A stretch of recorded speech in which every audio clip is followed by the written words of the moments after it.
মৰমৰ ছাত্ৰ ছাত্ৰীসকল, আজিৰ এই ভিডিঅ'টিত আলোচনা কৰিম তোমালোকৰ মেট্ৰিক পৰীক্ষাৰ কাৰণে যেটো হ'বলগীয়া মেট্ৰিক পৰীক্ষা আছে এই পৰীক্ষাৰ কাৰণে তোমালোকে প্ৰি বোৰ্ড এক্সামিনেশ্যনৰ যিবোৰ কোৱেশ্চন পেপাৰ আছে সেই কোৱেশ্চন পেপাৰৰ ভিতৰত তোমালোকে ম্যাথছ এণ্ড সায়েন্স এই দুটা সাবজেক্টৰ তোমালোকে কোনকেইটা ডিস্ট্ৰিক্টৰ প্ৰি বোৰ্ড এক্সামিনেশ্যনৰ কোৱেশ্চন পেপাৰ তোমালোকে চাবা। মৰমৰ ছাত্ৰ ছাত্ৰীসকল, তোমালোকে ভিডিঅ'টি প্ৰথমৰ পৰা শেষলৈকে চাবা আৰু তোমালোকে হোৱাটছআপ গ্ৰুপত জইন হ'বলৈ নাপাহৰিবা। হোৱাটছআপ গ্ৰুপৰ যিটো লিংক আছে সেইটো মই কমেণ্ট ছেকশ্যনত দি দিছোঁ আৰু তোমালোকক যিমান পাৰিছোঁ সহায় কৰি আছোঁ আৰু কৰি যাম, কোনো চিন্তা কৰাৰ দৰকাৰ নাই। ছ'চিয়েল সায়েন্সৰ অলৰেডি এনালাইটিকেল ভিডিঅ' তোমালোকক দি দিছোঁ, মেথছৰো পাবা, সায়েন্সৰো পাবা, চিন্তা কৰাৰ কোনো দৰকাৰ নাই, সেইমতে তোমালোকে ষ্টাডি কৰিবা। মৰমৰ ছাত্ৰ ছাত্ৰীসকল, চোৱা, তোমালোকৰ যদি কনচেপশ্যন ক্লিয়াৰ থাকে তেতিয়াহ'লে কোনো ধৰণৰ টেনশ্যন কৰিবলগীয়া নাথাকে। যদি কনচেপশ্যন ক্লিয়াৰ নাথাকে তেতিয়াহ'লে তোমালোকে আজিয়ে কনচেপশ্যন ক্লিয়াৰ কৰি লোৱা আৰু তোমালোকে কেনেকৈ ষ্টাডি কৰিব লাগিব সেইটোৰ বিষয়ে মই ষ্ট্ৰেটেজি ভিডিঅ' এটা বনাম। 20 ডেজৰ ভিতৰত তোমালোকে কেনেকৈ আপ টু 90% তোমালোকে স্ক'ৰ কৰিব পাৰা আৰু ডেফিনেটলি তোমালোকে পাৰিবা। তো আজিৰ ভিডিঅ'টো আমি আৰম্ভ কৰিছোঁ।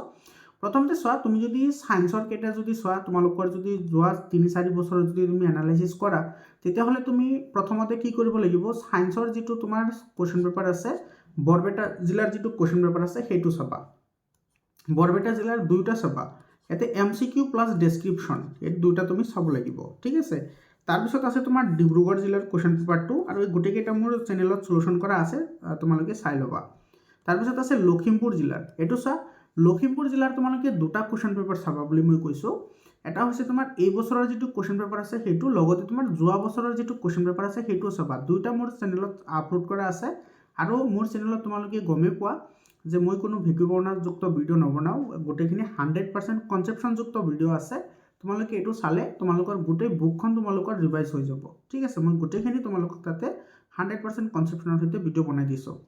আৰু চাবা, তোমালোকৰ যিটো নগাঁও জিলাৰ যিটো কোৱেশ্চন পেপাৰ আছে, এইবাৰ নগাঁও জিলাৰ যিবোৰ কোৱেশ্চন পেপাৰ আহিছে বহুতে তোমাৰ হয় ৰেফাৰেঞ্চিয়েল কোৱেশ্চন পেপাৰ হয়। তো তোমালোকে সায়েন্সৰ কাৰণে তোমালোকে এই 5টা কোৱেশ্চন পেপাৰ চাবা, ঠিক আছে। 5টা চাবা, এটা বৰপেটা, ডিব্ৰুগড়, লখিমপুৰৰ দুটা, এই বছৰৰ আৰু যোৱা বছৰৰ, আৰু নগাঁও জিলাৰ। বহুত ইম্পৰ্টেণ্ট হয় এইকেইটা, মোৰ চেনেলতো আপলোড কৰা আছে, তোমালোকে চাই ল'ব পাৰা। আৰু মেথছৰ কাৰণে তোমালোকে এই 5টা চাবা, মেথছৰ কাৰণে বহুত ইম্পৰ্টেণ্ট হয়। মেথছৰ প্ৰথমটো চাবা কামৰূপ মেট্ৰ' জিলা। চোৱা, যোৱা বছৰ যিকেইটা প্ৰশ্ন আহিছিল তোমালোকৰ মেট্ৰিক পৰীক্ষাত, তোমাৰ কামৰূপ মেট্ৰ' জিলাৰ পৰা এজ ইট ইজ প্ৰশ্ন 3-4টা ডাইৰেক্ট আহিছে, 3-4টা প্ৰশ্ন ডাইৰেক্ট আহিছে। আৰু তোমাৰ যিবোৰ প্ৰশ্ন তোমাৰ অলপমান বেলেগকৈ দিছে তাতে তোমাৰ কনচেপশ্যন তোমাৰ কিন্তু মোটামুটি 80% কনচেপশ্যন তোমাৰ এইকেইটা জিলাৰ লগত মিল আছে, তাতকৈ বেছি তোমাৰ মিল আছে কামৰূপ মেট্ৰ' জিলাৰ। গতিকে তোমাৰ ডাইৰেক্টলি যে সেইবোৰ প্ৰশ্ন আহিব তেনেকুৱা নহয়, কনচেপশ্যন ছেম আছে, বুজি পাইছা। আৰু যদি তোমালোকে মোৰ ভিডিঅ' চোৱা তেতিয়াহ'লে তোমালোকে গম পোৱা যে কনচেপচুৱেল কেনেকৈ ক্লিয়াৰ কৰিব লাগে। যিয়ে নহওক, তো কামৰূপ মেট্ৰ'টো চাবা। তাৰপিছত আছে তোমাৰ নগাঁও ডিষ্ট্ৰিক্টৰ, আৰু এটা চাবা তোমাৰ কামৰূপ ৰুৰেলৰ যিখিনি কুৱেশ্যন আছে, বিশেষকৈ কামৰূপ ৰুৰেলৰ তোমাৰ যিখিনি লং কুৱেশ্যন আছে, লং কুৱেশ্যন কিন্তু বহুতেই ইম্পৰ্টেণ্ট হয়, ঠিক আছে।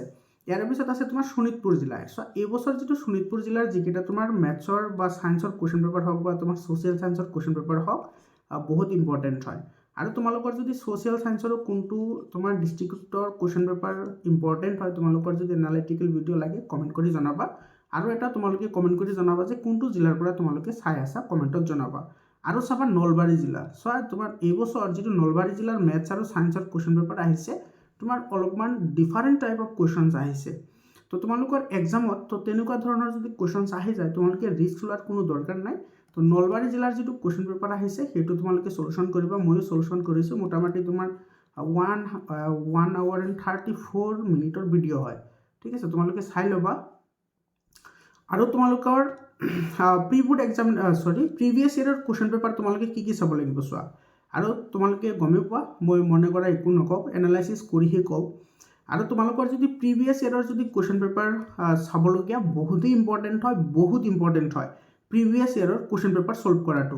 আৰু প্ৰিভিয়াছ ইয়েৰৰ কুৱেশ্যন পেপাৰৰ ভিতৰত তুমি কি ছল্ভ কৰিবা, ইয়াতে চোৱা, যিটো তোমাৰ 2020ৰ যিটো কুৱেশ্যন পেপাৰ আছে তাৰে তোমাৰ লং কুৱেশ্যন চাবা আৰু শ্বৰ্ট কুৱেশ্যন চাবা। ইয়াতে MCQ চাব নালাগে, ঠিক আছে। তোমাৰ 2020ৰ MCQ চাব নালাগে, সময় কম হয়, গতিকে টাইম ৱেষ্ট কৰাৰ কোনো দৰকাৰ নাই। সেইকাৰণে মই MCQটো ইয়াৰ পৰা এক্সক্লুড কৰিছোঁ, MCQ চাব নালাগে। কাৰণ 2020ত যিবোৰ MCQ আহিছে একেবাৰে চিম্পল MCQ আহিছে, সেইবোৰ MCQ আজিকালি নাহে, চিধা কথা এটা, নাহে সেইবোৰ MCQ আজিকালি। তাৰপিছত তোমাৰ 2022 যিটো তোমাৰ কি আছে কুৱেশ্যন পেপাৰ আছে সেইটোৰ MCQ কিন্তু ইম্পৰ্টেণ্ট হয় আৰু ইয়াতে তোমাৰ কেইটামান ফিল ইন দ্য ব্লেংকছো আছে 2023 সেইকেইটা বহুত ইম্পৰ্টেণ্ট হয় তো ইয়াৰে গোটেইখিনি চাবা MCQ লগতে লং কুৱেশ্যন এইটো মোৰ চেনেলত আপলোড কৰা আছে তোমালোকে সলিউশন চাই ল'ব পাৰা তাৰপিছত আছে 2023 চাবা 2023 তোমাৰ MCQ খিনি চাব নালাগে কিন্তু 23 যিকেইটা তোমাৰ কি আছে ফিল ইন দ্য ব্লেংকছ আছে অৰ্থাৎ খালী ঠাই আছে সেইখিনি কিন্তু চাবা লং কুৱেশ্যন চাবা লগতে শৰ্ট যিবোৰ কুৱেশ্যনছ আছে সেইবোৰ চাবা আৰু 2025ৰ তোমালোকে গোটেইখিনি চাবা ঠিক আছে যিটো তোমাৰ যোৱা বছৰৰ যিটো কুৱেশ্যন পেপাৰ আছে মোৰ চেনেলত তোমাৰ লং কুৱেশ্যন শৰ্ট কুৱেশ্যন আৰু MCQs গোটেইকেইটা আপলোড কৰা আছে তোমালোকে তাতে চাই ল'বা গোটেইখিনি তোমালোকৰ কনচেপ্টখন ক্লিয়াৰ হৈ যাব তো মৰমৰ ছাত্ৰ ছাত্ৰীসকল তো সায়েন্স মেথছৰ কাৰণে তোমালোকে এইখিনিয়ে তোমালোকে চাবা আৰু সায়েন্স আৰু মেথছৰ কাৰণে মই দুটা কৈ আছোঁ তোমাৰ সায়েন্সো চাবা মেথছো চাবা এই দুটা কুৱেশ্যন চাবা এইটো তোমাৰ 20 তাৰপিছত 22 23 আৰু 25 এইকেইটা সায়েন্স আৰু মেথছ দুটা সাবজেক্টৰ কাৰণে এইকেইটা বছৰৰ previous year question paper solve কৰিবা আৰু যদি তোমালোকৰ সলিউশন লাগে ডেফিনেটলি কমেন্ট কৰি জনাবা কমেন্টৰ লগতে তোমালোকে ডিস্ট্ৰিক্টৰ নামটো মেনশন কৰিবা যাতে তোমাৰ লগত মই কমিউনিকেট কৰোঁতে অলপমান হেল্প হয় আৰু মই তোমালোকক সেইখিনি সলিউশন প্ৰভাইড কৰিম তো তোমালোকৰ এইখিনি আছে তো ইম্পৰ্টেণ্ট হয় মই এনালাইসিস কৰি কৈছোঁ তো তোমালোকে এইখিনি ভালদৰে প্ৰেক্টিছ কৰিবা আৰু ডেফিনেটলি তোমালোকৰ হেল্প হ'ব মানে কি সো তোমালোকে যদি ইয়াতে তুমি যদি অলপমান যদি ক্যালকুলেশন কৰা চাবা অলপমান ক্যালকুলেশন কৰা কেনেকৈ ক্যালকুলেশন কৰা এটা সব 45 এটা ডিস্ট্ৰিক্টত 45টা MCQ আহিছে তো বৰপেটা ডিব্ৰুগড় লখিমপুৰত আছে দুটা আৰু ইফালে আছে এটা তো 1 2 3 4 5টা হল তো 5টা কোৱেশ্চন যদি তুমি সলভ কৰা তেতিয়াহলে কিমানটা MCQ আহিব চোৱা 5 5 যা 25 ৰ তোমাৰ 5 আহিব ইফালে যাব 2 5 4 যা 20 আৰু তোমাৰ 2 এটো চা 225টা MCQ তুমি সলভ কৰিবা অলপমান হিসাববোৰ তেনেকৈ কৰিব লাগে বুজি পাইছানে তেতিয়াহলে তোমালোকৰ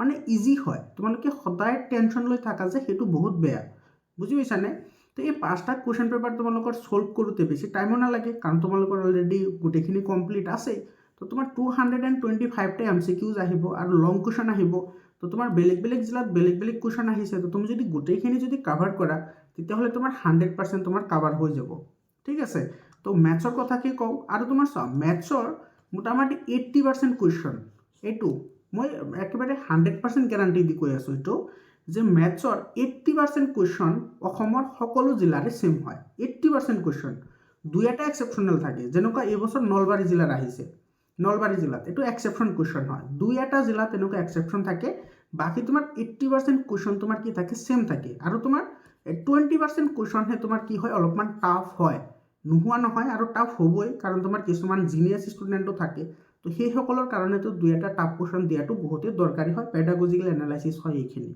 বুজি পাইছা আৰু এইটো দিবই প্ৰত্যেকটা এক্সামতে তোমাৰ অলপমান HOT টাইপৰ কুৱেশ্চন থাকিবই মানে তোমাৰ হায়াৰ অৰ্ডাৰ থিংকিঙৰ কুৱেশ্চন থাকিবই তো হেতুলৈ তোমালোকে ভয় খাব নালাগে তোমালোকে ধৰিলা তোমাৰ 80% তোমাৰ ইয়াতে তোমাৰ 80% আছে প্ৰথমতে তো সেইখিনি কভাৰ কৰা 80% কভাৰ কৰা তাৰপিছত ইয়াতে 20%ৰ পৰা তোমালোকৰ ইয়াতে ধৰিলা তুমি এনসাৰ লিখিছা আধা কাৰেক্ট হৈছে আধা কাৰেক্ট হোৱা নাই তো তেনেকুৱা কুৱেশ্চন যদি আহে তথাপিতো তোমালোকে ইয়াতে 10+ নম্বৰ পাবা তো আলটিমেটলি তোমাৰ 90 এনেই হৈ গ'ল বুজি পাইছানে মানে ক্যালকুলেশনবোৰ এনেকৈ কৰিব লাগে ইজিলি তোমালোকে হেবোৰ কৰিব পাৰা মানে সাফৰেষ্ট হ'ব নালাগে কেতিয়াও তো মৰমৰ ছাত্ৰ ছাত্ৰীসকল তোমালোকে ভালদৰে ষ্টাডি কৰা এক্সামৰ কাৰণে সকলোকে শুভকামনা থাকে আৰু তোমালোকৰ জিলাটো মেনশন কৰি কমেন্ট এটা কৰিবা ধন্যবাদ